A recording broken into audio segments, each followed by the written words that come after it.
নবম দশম শ্রেণীর গণিতে যে আমার এখানে হচ্ছে নবম অধ্যায়, যে এখানে ত্রিকোণমিতি, আমার এখানে হচ্ছে 9.1 প্রশ্ন নাম্বার 15।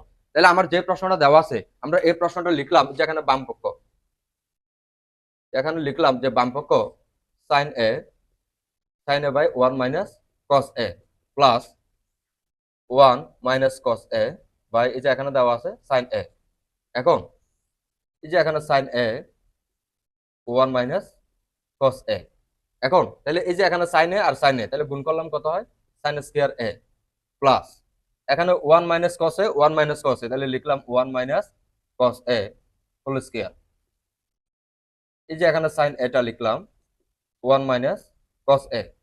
এখন যে এখানে যেটা দেওয়া আছে সাইন স্কয়ারটা আমরা লিখে ফেললাম প্লাস এই যে এখন এই যে এটাকে মনে করলাম এ আর এটাকে মনে করলাম বি। তাহলে আমার এই যে এখানে কি সূত্র দাঁড়ায়, যে ঠিক আছে a - b হোল স্কয়ার।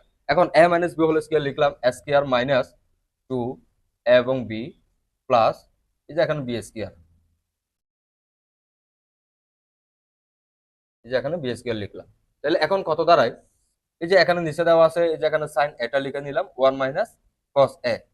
এখন এই যে এখানে দেওয়া আছে সাইন স্কয়ার এ আর এখানে দেওয়া আছে কস স্কয়ার এ, এই দুটো আমরা এই যে এখানে লিখে নিলাম সাইন স্কয়ার এ প্লাস এই যে এখানে কস স্কয়ার এ। আর এই যে হচ্ছে এখানে দেওয়া আছে প্লাস 1, এদিকে মাইনাস 2 cos a। এখন এই যে আমরা এখানে হচ্ছে নিচের একটা টিকে রাখলাম sine a into 1 - cos a।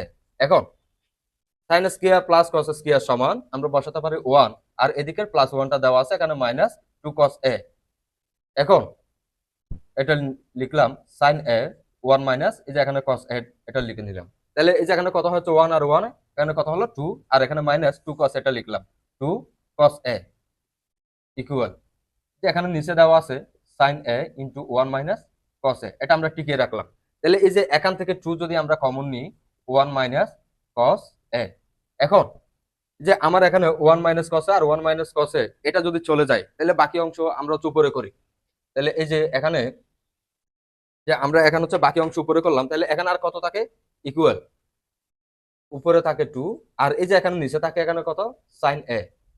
এখন 2টা আমরা এইভাবে লিখলাম 1 বাই এই যে এখানে সাইন এ। এখন 2টা আমরা রাখলাম ঠিকই।